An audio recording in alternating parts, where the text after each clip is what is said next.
નમસ્કાર, હું હર્ષ Rathod, Indian news ગુજરાતમાં આપનું સ્વાગત છે। સમાચારની શરૂઆત કરીશું મોટા સમાચારથી વાત કરીશું રાજકોટથી। રાજકોટમાં સ્વિમિંગ પૂલમાં ડૂબી જવાથી 2 બાળકોના મોત થયા છે। નેપાળ પરિવારના 2 સગા ભાઈ બહેનોના મોત નીપજ્યા છે। 7 વર્ષીય દીપેશ ભંડારી, 5 વર્ષીય દીપિક્ષા ડૂબી જવાથી મોત થયા છે। સમગ્ર ઘટના કાળજુ કંપાવનાર છે। સીસીટીવી ફૂટેજો સામે આવ્યા છે।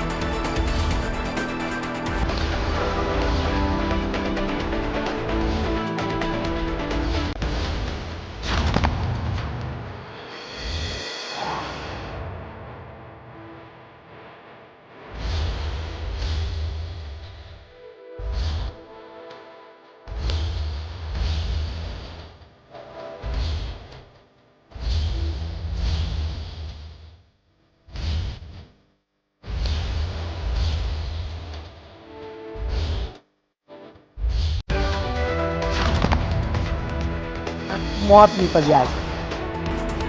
આપણે જણાવી દઈએ કે રાજકોટમાં સ્વિમિંગ પૂલમાં ડૂબી જવાથી 2 બાળકીનું મોત, નેપાળી પરિવારના 2 સગા ભાઈ બહેનના મોત નીપજ્યા છે। દુઃખદ ઘટના સામે આવી છે। 7 વર્ષીય દીપેશ ભંડારી અને 5 વર્ષીય દીપિક્ષા ડૂબી જવાથી મોત થયું છે। સમગ્ર સીસીટીવી કેમેરાના ફૂટેજ સામે આવી ગયા છે। કાળજુ કંપાવી દેવા તેવી ઘટના સામે આવી છે। તો આપણે જણાવી દઈએ કે રાજકોટની અંદર જ્યારે 2 નેપાળી ભાઈ બહેનોના મૃત્યુ થઈ ગયા છે। પુલની અંદર ન્હાવા ડૂબેલા અને તે દરમિયાન રૈયાધારમાં દુઃખદ ઘટના સામે આવી છે। આપણે જણાવી દઈએ કે આ ઘટના સીસીટીવી કેમેરામાં કેદ થઈ છે અને ખૂબ જ દુઃખદ ઘટના છે। સાથે રાજકોટના રૈયાધારમાં જ્યારે સોપાન सोसाइटी अंदर मुझे लास्ट पता है मैं और लड़के अंदर ही थे, लड़के और लड़की। उसके बाद वो लोग निकल गए, सो गए थे, सो के उठ के निकल गए, पता नहीं ढूंढने की वजह से आपके 2 बच्चों की मौत हुई है। कैसा लग रहा है, मतलब लोगों को क्या संदेशा देना चाहेंगे कि लोग अपने बच्चों का ख्याल रखें? मैं वही कहना चाहूँ, बच्चे का ध्यान रखे और काम से पहले बच्चे का ध्यान रखे। वही बोलना चाहूँ। सोपन है जिम सिटी के सामने। પલકભાઈ રવિન્દ્રભાઈ દવે।